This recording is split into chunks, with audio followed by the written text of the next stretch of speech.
पूरे ही गए होंगे कोई मतलब सवारी कितनी थी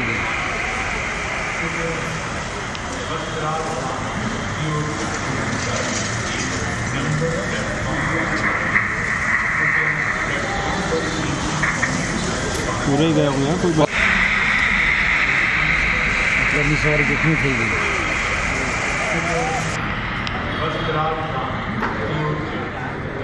அகமதாபாத்தில் நிகழ்ந்திருக்கக்கூடிய இந்த பயணிகள் விமான விபத்து தொடர்பான கருத்துக்களை நம்மிடையே பகிர்ந்து கொள்வதற்காக முன்னாள் விமானப்படை விமானி ஏர் மார்ஷல் திரு மாதேஸ்வரன் அவர்கள் நம்மோடு இணைந்திருக்கிறார். சார் வணக்கம்.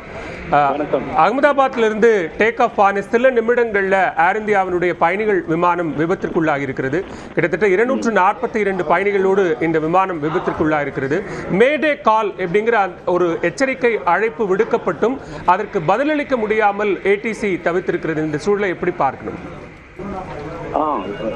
ரொம்ப துரதிருஷ்டவசமான ரொம்ப அன்பார்ச்சுனேட் ஆக்சிடென்ட். இது இவ்வளவு லைஃப் லாஸ் ஆயிருக்கு. ரொம்ப டேக் ஆஃப்க்கு அப்புறம் ஒரு எமர்ஜென்சி வந்ததுன்னா இம்மீடியட்டா அது ரொம்ப ஒரு கிரிட்டிக்கல் எமர்ஜென்சி. ஏன்னா அதுக்கு டைம் ரியாக்ஷன் எல்லாமே ரொம்ப கஷ்டமாகும். அதனால மேடே கால் வந்திருக்குன்னா அப்போ அது ஒரு இண்டிகேஷன் ஏதோ ஒரு மேஜர் எமர்ஜென்சி ஆயிருக்கு. கண்ட்ரோல் சிஸ்டம் ஃபெயிலியரா இருக்கலாம், டெக்னிக்கல் ஃபெயிலியரா இருக்கலாம், இல்லை வேற ஏதாவது சபட்டாஜ் கூட ரூல் அவுட் பண்ண முடியாது. அதெல்லாம் பார்க்க வேண்டியதாக இருக்கும். அதனால இம்மிடியட்டா டேக் ஆஃப்க்கு அப்புறம் ஆயிருக்கிறதுனால அது ஒரு கிரேவ் கிரிட்டிக்கல் எமர்ஜென்சி.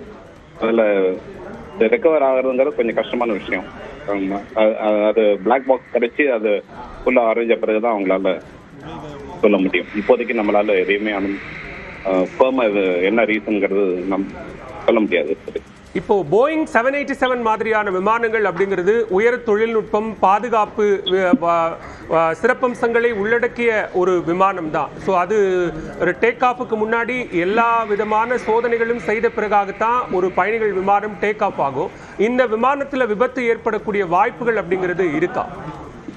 எல்லா ஏர்லைன்ஸ் எல்லா விமானங்களுமே இந்த காலத்துல ரொம்ப சேஃப்டி மெக்கானிசம் ரொம்பவே நல்லாவே இருக்கு. அதனால அதே சமயத்துல ஒரு ஏர்கிராஃப்ட் ஃபிளைட்டுக்கு ரெடி ஆகும்போது எல்லா விதமான சேஃப்டி செக்ஸ், மெயின்டெனன்ஸ் ப்ரொசீஜர்ஸ், பல விதமான செக்ஸ் இருக்கு. அதனால அதெல்லாம் பாஸ் பண்ணி ரெடி ஆகும்போது ஒரு ஆக்சிடென்ட் இந்த மாதிரி ஆகிறதுக்கு சான்சஸ் ரொம்ப கம்மி. அதையும் மீறி இதெல்லாம் ஒரு மெஷின்ஸ் தானே. இந்த மெஷின்ஸ்ல ஃபெயிலியர்ஸ் ஆகலாம். அந்த ஒரு ஸ்மால் பெர்சன்டேஜ்லயும் இந்த மாதிரி ஆகும்போது அது ஒரு அன்பார்ச்சுனேட் ஆக்சிடென்ட். இது குறிப்பா குடியிருப்பு பகுதிகளுக்குள்ளார வீடுகள், கட்டடங்கள் இருக்கக்கூடிய இடத்துல இந்த விமானம் விழுந்து விபத்திற்குள்ளாக இருக்கிறது. அந்த பகுதியிலும் பெருமளவு பாதிப்புகள் ஏற்பட்டிருக்கிறது நம்ம பார்க்கிறோம். ஒரு டேக் ஆஃப் சிச்சுவேஷன்ல இந்த மாதிரியான ஒரு சிக்கல் ஏற்படும் போது அதை வேறு வழிகளில் விமானத்தை பாதுகாப்பதற்கான வழிகள் என்பது கிடையவே கிடையாதா? ஜென்ரலா மேனேஜபிள் எமர்ஜென்சினா பைலட்ஸ் அதை மெனுவர் பண்ணி அதை சேஃப் ஜோனுக்கு கொண்டு போயிட முடியும். ஆனா கிரிட்டிக்கல் எமர்ஜென்சிங்கும் போது அதுக்கு ரியாக்ஷன் டைமே செகண்ட்ஸ்ல இருக்கு. அதனால அது ரொம்ப கஷ்டம் இருந்தது. ரெண்டாவது அதுக்காக தான் மெயினா ஏர்போர்ட்ஸ்லாம் சிட்டியை விட்டு ரொம்ப தள்ளி இருக்கும்.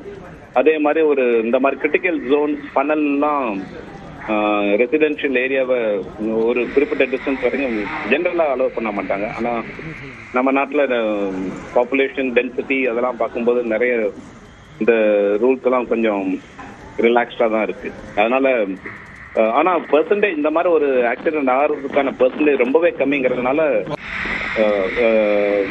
அதை யாரும் எதிர்பார்க்கறது இல்லை. ஆனால் இந்த மாதிரி ஆகும்போது அப்புறம் அது பெரிய ப்ராப்ளம் ஆயிடுது. ஓ, பிளாக் பாக்ஸ் கிடைக்கும் பட்சத்தில் தான் நமக்கு விபத்திற்கான முழுமையான காரணங்கள் தெரிய வருமா? ஆமா, கட்டாயமா போர்ட் ஆஃப் என்கொயரி நடத்துவாங்க சிவில் ஏவியேஷன்ல. அப்புறம் பிளாக் பாக்ஸ் அதுக்கு முக்கியமான ஒரு எவிடன்ஸ். அதுக்கப்புறம் தான் அவங்களால எதுவுமே சொல்ல முடியும். மற்ற ரெக்கார்ட்ஸும் இருக்கும், ஆனா அதெல்லாம் முக்கியமான ஒரு தடயங்கள் தேவை. நம்ம கடந்த காலங்களில் இது போன்ற விமான விபத்துக்கள் இருந்து நாம கற்றிருக்கக்கூடிய பாடம், இனி இப்படி ஒரு விபத்துக்கள் நடக்கக்கூடாது அப்படிங்கிற அடிப்படையில் தான் நீங்கள் சொன்ன மாதிரி ஒவ்வொரு ஏர்கிராஃப்ட்லேயும் அந்த சேஃப்டி மெஷர்ஸ் அப்படிங்கிறது என்ஷூர் பண்ணப்படுது. ஆனாலும் கூட இது போன்ற விபத்துக்கள் தவிர்க்க முடியாது அப்படின்னும் போது அதற்கான இன்னும் உரிய தொழில்நுட்பங்கள் தேவைன்னு பார்க்க வேண்டியிருக்கா? தவிர்க்க முடியாதுங்கிறதுல எவ்வளவு சேஃப்டி ப்ரொசீஜர் கொண்டு வந்தாலும் கம்ப்ளீட்டா 100% ஆக்சிடென்ட் ஃபெயிலியர்ஸ் ரூல் அவுட் பண்ணுங்கிறது அது அந்த மாதிரி எதிர்பார்க்கறது ஒரு ரியலிஸ்டிக் கிடையாது அது. அதனால ஆனா இப்ப இந்த மாதிரி சான்சஸ் வந்துட்டு 1% கம்மின்னா அது ஒரு ரிலையபிள் யூனோ சேஃப்டி மெக்கானிசம் எல்லா இதுலயும் இருக்குன்னு அர்த்தம். அதனால இந்த மாதிரி ஆக்சிடென்ட் ஒரு 0.5%, 0.1%ங்கிற கேட்டகரியில வரும்போது இது ஒரு அன்பார்ச்சுனேட் ஸ்டாட்டிஸ்டிக்ஸ் தான் பார்க்கணும் நம்ம.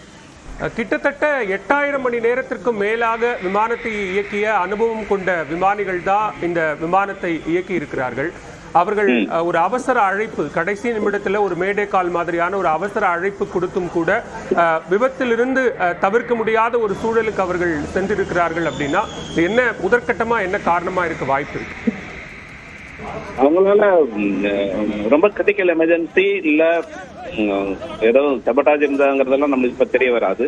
ரொம்ப ஆனா அவங்க ஹேண்டில் பண்றதுக்கு ரொம்ப கிரிட்டிக்கல் எமர்ஜென்சி சிச்சுவேஷன்ங்கிறது தான் புரியுது. அதுக்காக தான் மேட் கால் வருது. உடனே ரெக்கவர் பண்ண உடனே இல்ல உடனே ஒரு சேஃப்டி ப்ரொசீஜர் தேவைங்கிறது பாக்குறாங்க.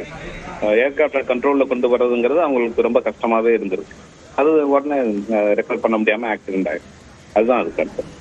இப்போ முதற்கட்டமா அங்க இருக்கக்கூடிய அங்க மீட்பு பணிகள் என்பது நடக்குது. பொதுவா இந்த மாதிரி விமானங்கள்ல ஏற்படக்கூடிய தீ விபத்து நடந்தா அது சாதாரண தீயணைப்பு வாகனங்கள் மூலமா தண்ணீரை கொண்டு அணைக்க முடியாது. அதற்கான ஸ்பெஷல் ஃபோம்ஸ் தேவை அப்படிங்கிற ஒன்றும் சொல்லப்படுது. அது என்ன தொழில்நுட்பம்? அது எல்லா ஏர்போர்ட்ஸ்லயும் இது இருக்கு. அது ஏன்னா மெயினா வந்துட்டு இது பெரிய தீ விபத்து மாதிரி ஆகிறதுனால ஃபர்ஸ்ட் வந்துட்டு ஆக்சிஜனை ஸ்டாவ் பண்ணும். ஆக்சிஜன் இல்லாம போச்சுன்னா ஃபயர் உடனே அது அடங்க ஆரம்பிச்சிடும். அதனாலதான் அந்த ஃபோம்லாம் அதுக்கு யூஸ்.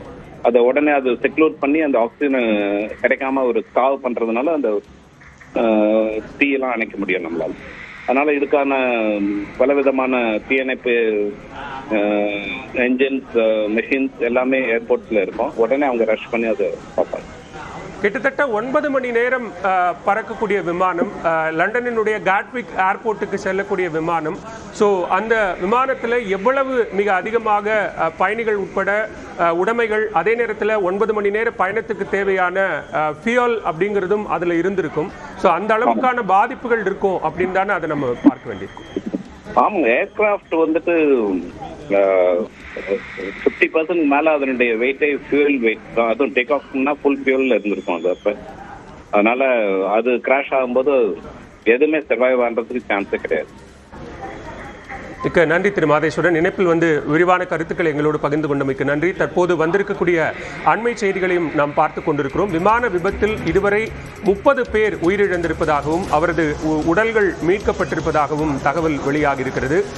புறப்பட்ட 10 நிமிடங்களுக்குள்ளாக விபத்திற்குள்ளான ஏர் இந்தியாவினுடைய போயிங் 787 பயணிகள் விமானம் என்பது லண்டன் காட்விக் விமான நிலையத்திற்கு செல்லவிருந்த விமானம்.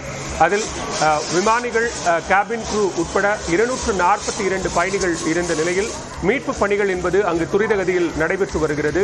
அதே நேரத்தில் இந்த விபத்தில் இதுவரை உயிரிழந்த 30 பேரது உடல்கள் மீட்கப்பட்டிருப்பதாகவும் முதற்கட்ட தகவல்கள் வெளியாகி கொண்டிருக்கிறது. இது தொடர்பான பிரத்யேக காட்சிகளையும் நாம் நியூஸ் 8 ஒளிபரப்பி வரக்கூடிய அந்த காட்சிகளையும் நாம் பார்த்து கொண்டிருக்கிறோம்.